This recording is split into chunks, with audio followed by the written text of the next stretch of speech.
అని మీ అందరినీ పేరు పేరున కోరుతా ఉన్నా. ఒక 15 రోజులే ఉంది ఎలక్షన్. ఒక్క 15 రోజులు కష్టపడు. ఇక్కడ బీడీలు చేసే అక్కచెల్లెలు కూడా ఉంటారు. వాళ్ళకు కూడా నేను చేసే మనవి ఒక్కటే.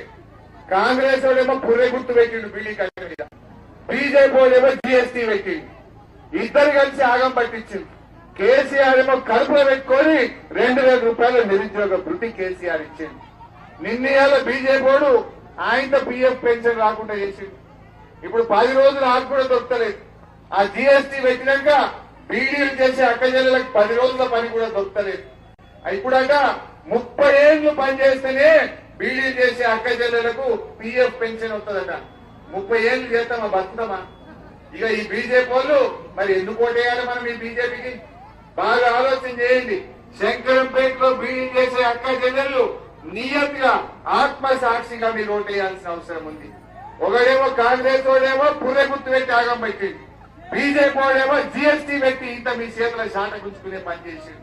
మన కేసీఆర్ ఏమో బీడీ చేసే అక్కచెల్లెలు నిలబెట్టాలని 2000 పెన్షన్ ఇచ్చి కాపాడింది మన కేసీఆర్. మన కారు గుర్తు, దాన్ని మరవద్దని నేను అందరినీ కూడా పేరు పేరున కోరుతా ఉన్నా. తమ్ముళ్లారా, బీఆర్ఎస్ కార్యకర్తలారా, ఇవాళ ప్రజలు మన దిక్కు చూస్తున్నారు. కాంగ్రెస్ మీద కోపం వచ్చింది. కాంగ్రెస్ ను బండకేసి కొట్టాలని జనం ఎదురు చూస్తున్నారు. ఇంటింటికి పోండి, వెంకట్రామరెడ్డి గారి ట్రస్ట్ గురించి చెప్పండి, కేసీఆర్ గారు చేసిన పనుల గురించి వివరించండి, ప్రజలను గడప గడప దొక్కండి, ఇంటింటికి వెళ్లి మద్దతు కూడగట్టండి. వెంకట్రామరెడ్డి గారి గెలుపు కోసం 15 రోజులు మీరు కష్టపడండి.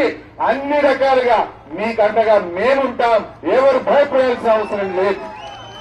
ఏ చిన్న ఆపద వచ్చినా పద్మక్క ఉంటది, తిరుపతి అన్న ఉంటాడు, వెంకట్రామరెడ్డి ఉంటాడు, హరీష్ అన్న మీకు అండగా ఉంటాడు. ధైర్యంగా ముందుకు పోండి. ఎవరు భయపడాల్సిన అవసరం లేదు. కష్టపడండి. భవిష్యత్తు మనదే. తప్పకుండా మళ్ళీ ఈ రాష్ట్రంలో వచ్చేది బీఆర్ఎస్ గవర్నమెంట్. కేసీఆర్ బస్సు యాత్ర బయలుదేరంగానే కాంగ్రెస్ వాళ్ళు గజగజలు కొడుకులు వణుకుతున్నారు. అందుకే ఆడబోతాడు దేవుడి మీద ఒట్లు పెట్టిరుగా, ఒట్లు స్టార్ట్ చేసి మొన్నటిదాకా బాగా మేకపోతు గంభీరంగా నటించారు. కేసీఆర్ బస్సు వేసుకుని జనంలో పడ్డాడు రోడ్ల మీద, కొడుకులు ఆడబోతారు ఒట్లు పెడుతున్నారు. हमारे मुसलमान भाइयों, आप भी सोचो, यहाँ पर